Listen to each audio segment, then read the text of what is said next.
Good afternoon friends, मैं Lokesh Sethia, founder partner SR wealth research and share market Gurukul. आप सबको मेरे इस चैनल पे स्वागत करता हूं। दोस्तों, चार्ट ऑफ द वीक इस सेगमेंट में हम बात करते हैं ऐसे कुछ चार्टों के बारे में जो आने वाले टाइम पे अच्छा प्रदर्शन कर रहा है या बहुत अच्छा लास्ट वीक या उसके एक दो वीक में अच्छा किया है और आने वाले टाइम पे अच्छा कर सकता है। तो आगे बढ़ें उसके पहले एक छोटा सा डिस्क्लेमर है। जो भी हम स्टॉक के बारे में यहाँ पर डिस्कस कर रहे हैं उसमें लेने का या बेचने का कोई सलाह नहीं है। दोस्तों, यहाँ पर सिर्फ और सिर्फ आप अपने वॉचेज में रखिए उसको रिसर्च करने के वजह से।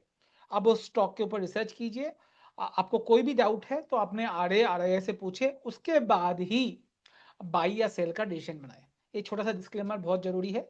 और दूसरा, पहली बार अगर आप हमारे इस चैनल को देख रहे हैं, समझ रहे हैं, तो सब्सक्राइब करना मत भूलिए, अपने दोस्तों के साथ शेयर करना मत भूलिए, क्योंकि हमारे जो सब्सक्राइबर है वो तो करते ही हैं शेयर। आप भी ये कीजिए सो दैट ज़्यादा से ज़्यादा लोगों तक हमारा ये मुहिम पहुंचे, हमारे ये यूट्यूब वीडियोस पहुंचे, कंटेंट पहुंचे, और ज़्यादा से ज़्यादा ट्रेडर्स प्रॉफिटेबल बने। यही हमारा मकसद भी है। चलिए शुरू करते हैं। मैं अपना स्क्रीन को शेयर कर लेता हूँ। ये जो चार्ट है, अगर आप ध्यान से देखेंगे तो ये निफ्टी पीएसयू बैंक का चार्ट है। आप देखिए क्लीन स्वीप है, कहाँ निफ्टी ट्रेड नहीं हो पा रहा, जहां पर निफ्टी एक रेंज में ट्रेड कर रहा है। यहां पर ही आप देखोगे निफ्टी में क्या चल रहा है, निफ्टी पीएसयू में कंटिन्यूअस ही अपर डायरेक्शन में मूव कर रहा है। तो बेहतरीन चार्ट पैटर्न है निफ्टी पीएसयू का। अगर आप देखेंगे हमारे रैंकिंग में ये 5 का आ रहा है। रैंकिंग सिस्टम जो टॉप स्पीड जिसको हम बोलते हैं वो ही इसमें हमें देखने को मिल रहा है।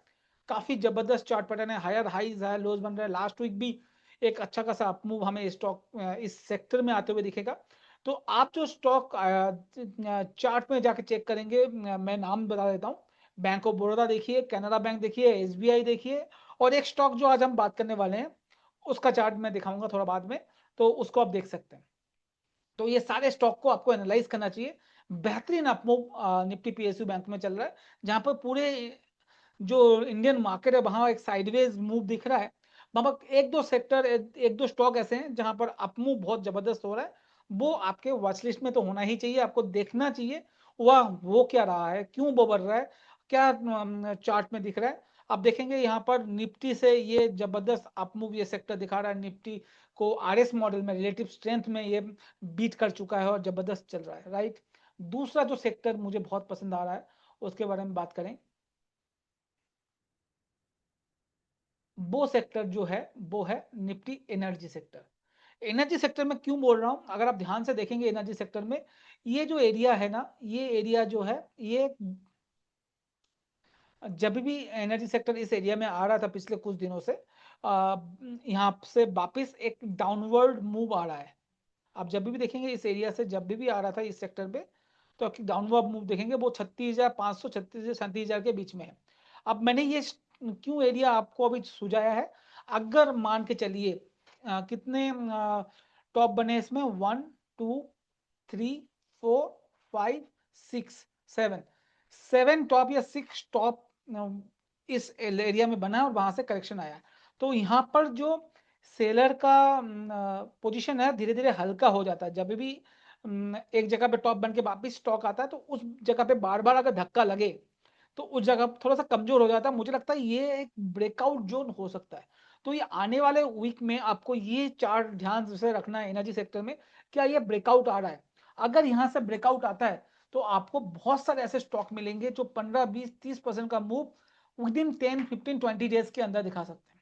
तो उसके लिए तैयार हो जाइए। उसके लिए पहले तो चार्ट में ऑब्जर्व कीजिए एनर्जी सेक्टर को। अगर ये ब्रेकआउट आता है तो कौन से स्टॉक ऐसे हैं जो एनर्जी सेक्टर से बाउंस बैक हो रहे हैं, नीचे के लेवल से ऊपर जा रहे हैं, उसको देखना चाहिए। ओवरऑल देखेंगे तो अभी भी 18% डाउन है, मगर नीचे से देखूंगा तो 26 से 18% हो गया, मतलब ऑलमोस्ट 8-10% का रिलेटिव स्ट्रेंथ ऑलरेडी इसमें आ चुका है। अब आने वाले एक दो सप्ताह में हमें देखना है क्या ये वाला जो एरिया है ये ब्रेकआउट होता है या नहीं होता। अगर होता है तो मेरा मानना यह है 15-20% का अपमूव बहुत सारे स्टॉक में आपको देखने को मिलेंगे with in span of 7 to 15 20 days. तो उसके लिए आपको रिसर्च करना चाहिए। तो ये था दूसरा चार्ट जो मुझे बहुत अच्छा लग रहा है, स्पेशली पीएसयू बैंक के बाद। तीसरा अब मैं स्टॉक की बात करता हूं। मैं 3 स्टॉक में मेनली बात करूंगा आज।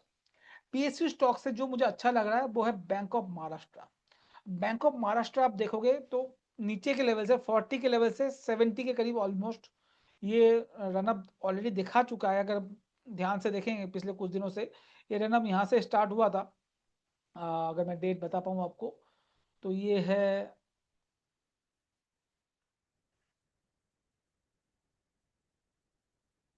या अप्रैल 2025 से आपको ये रनअप देखने को मिला है 40 के आसपास से, ये 42 के आसपास से 78 68 69 के लेवल तक आपको ये आते हुए दिखा है।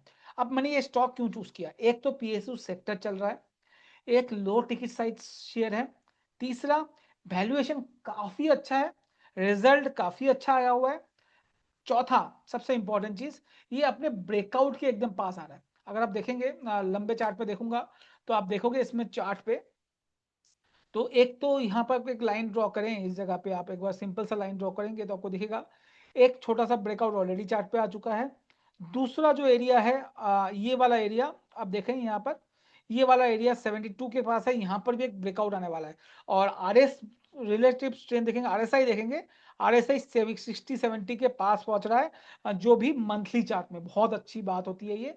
वीकली चार्ट में भी देखेंगे तो ये आरएसआई जो है 60 के ऊपर है, एंड डेली चार्ट में भी आप देखेंगे तो आरएसआई 60 के ऊपर है। ये दिखा रहा है मोमेंटम कंटिन्यू होने का जगह बचा हुआ है स्टॉक पे, तो काफी अच्छा मोमेंटम इसमें दिख रहा है। रैंकिंग सिस्टम की बात करेंगे तो हमारे रैंकिंग में ये 2 का आ रहा है डेली चार्ट में, और वीकली में आप देखोगे तो 3 का आ रहा है, मंथली में आप देखोगे तो 3 का आ रहा है। तो काफी मीडियोकर स्पीड है स्टॉक पे।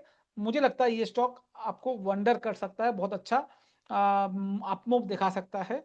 तो इस स्टॉक पे आप नजर रखिए। आरएस पॉजिटिव है, एडीएक्स पॉजिटिव है, आरएसआई पॉजिटिव है, मूविंग एवरेज के सारे ऊपर ट्रेड कर रहा है। काफी अच्छा चार्ट पैटर्न हमें इस स्टॉक पे दिख रहा है। एक डिस्क्लेमर जो मैंने पहले से दिया था उसको जरूर याद रखिएगा, लेने की और बेचने की ना करें, मेरी बात सुन के जस्ट अपने वॉच लिस्ट में रखें, अपना खुद का रिसर्च करें या आरआरआई से जरूर पूछ लें आपके। दूसरा स्टॉक जो आप देखेंगे केमिकल सेक्टर से ये स्टॉक मैंने आइडेंटिफाई किया है। अभी ये स्टॉक आइडेंटिफाई करने का क्या रीजन है, ये स्टॉक एक अप मूव में था, उसके बाद एक साइडवेज मूव आया 2400 2200 के लेवल पे, वहां से वापिस एक ब्रेकआउट आया, वो 3400 तक लेके गया, वहां से वापिस एक करेक्शन आया। आप फिबोनाची से देखेंगे तो आपको 50% के करीब दिखेगा, वो आप देख सकते हैं। इस एरिया में वापिस एक कंसोलिडेशन हुआ 1 2 3 4 5 6 वीक का, 6 वीक के कंसोलिडेशन के बाद इस वीक में एक ब्रेकआउट आपको चार्ट में देखने को मिला है। रिजल्ट तो काफी अच्छा आ ही रहा है, और चार्ट में ब्रेकआउट आने के बाद मुझे लगता है ये स्टॉक भी एक आउट परफॉर्मेंस दिखा सकता है। तो प्रीवी स्पेशलिटी आपके नजर में होना चाहिए। लास्ट नॉट द लीस्ट जो एक और शेयर है वो है सीमेंट सेक्टर से, इंफ्रास्ट्रक्चर स्टॉक से सीमेंट स्टॉक्स जो मुझे अच्छा लग रहा है वो है मंगलम सीमेंट। आप इस चार्ट को देखिए, आपको समझ में आएगा किस तरह से ये चार्ट अच्छा कर रहा था। 2023 में एक बड़ा अप मूव आपको देखने को मिला, 200 रुपए से 1000 रुपए का मूव, उसके बाद से एक साइडवेज एंड साइडवेज मूव आपको यहाँ दिखा। लास्ट वीक क्या हुआ, लास्ट वीक एक बड़ा ब्रेकआउट जो पिछले कुछ महीनों का ट्रेड एक ही दिन एक ही वीक में अगर आप ध्यान से देखेंगे तो अप्रैल 2025 से लेके फेब 2026 तक का जो मूव है, जो साइडवेज मूव है, एक ही सप्ताह में इसको ब्रेकआउट दिया चार्ट में। तो ये बहुत बड़ा है, मतलब 8 महीने का कंसोलिडेशन होने के बाद एक ही वीक में उस पूरे कंसोलिडेशन को ब्रेकआउट देना एक बहुत बड़ी बात होती है। तो ये चार्ट वो दिखाता है। साथ में अगर मैं वॉल्यूम के साथ चेक करूं इसका, आपके साथ ही मैं चेक कर रहा हूं, अगर वॉल्यूम भी साथ में आया कि नहीं आया चेक कर लेते हैं। तो वॉल्यूम अगर देखेंगे तो वॉल्यूम देखिए आप, एवरेज वॉल्यूम का ऑलमोस्ट 3 गुना, ये एवरेज वॉल्यूम है, ऑलमोस्ट 2-3 गुना एवरेज वॉल्यूम से ज्यादा इसमें ट्रेड हुआ है। तो ये शो कर रहा है वॉल्यूम के साथ हुआ है तो कुछ बड़ा हो रहा है स्टॉक पे। तो इस स्टॉक को भी आपके नजर में होना चाहिए, आपके चार्ट पैटर्न में, आपके नेक्स्ट आने वाले सप्ताहों में इस स्टॉक को आपकी वॉच लिस्ट में रखना चाहिए। मेरे हिसाब से ये जो स्टॉक्स मैंने बात की है, चाहे वो बैंक महाराष्ट्र बैंक हो, चाहे वो प्रीवी स्पेशलिटी हो, चाहे वो सीमेंट सेक्टर की मैं बात करूं, सारे स्टॉक मुझे प्रॉमिसिंग लग रहे हैं आने वाले टाइम पे। साथ में आप पीएसयू स्टॉक सेक्टर देखिए, साथ में आप एनर्जी सेक्टर देखिए जहां पर ब्रेकआउट पॉसिबिलिटी है। तो ये सारे स्टॉक मुझे इंटरेस्टिंग लगे चार्ट में, तो मैं आपके लिए आपके साथ ये साझा कर रहा हूँ। जो ये चार्ट्स आपको रीड करना चाहिए, पढ़ना चाहिए चार्ट में क्या चल रहा है क्या नहीं चल रहा। एंड आपको अगर अच्छा लग रहा है तो उसके ऊपर रिसर्च कीजिए, उसके ऊपर अपने RRI से पूछ के ही कोई बाई या सेल का डिसीजन बनाइएगा। तो आज के लिए इतना ही। सब्सक्राइब अभी अभी तक नहीं किया तो प्लीज सब्सक्राइब कीजिए। इस तरह का मैं कंटेंट बनाता रहता हूँ आप लोगों के लिए, जहां पर आपको वो देखने को मिलेगा। Thank you very much join करने के लिए, मुझे सुनने के लिए। धन्यवाद।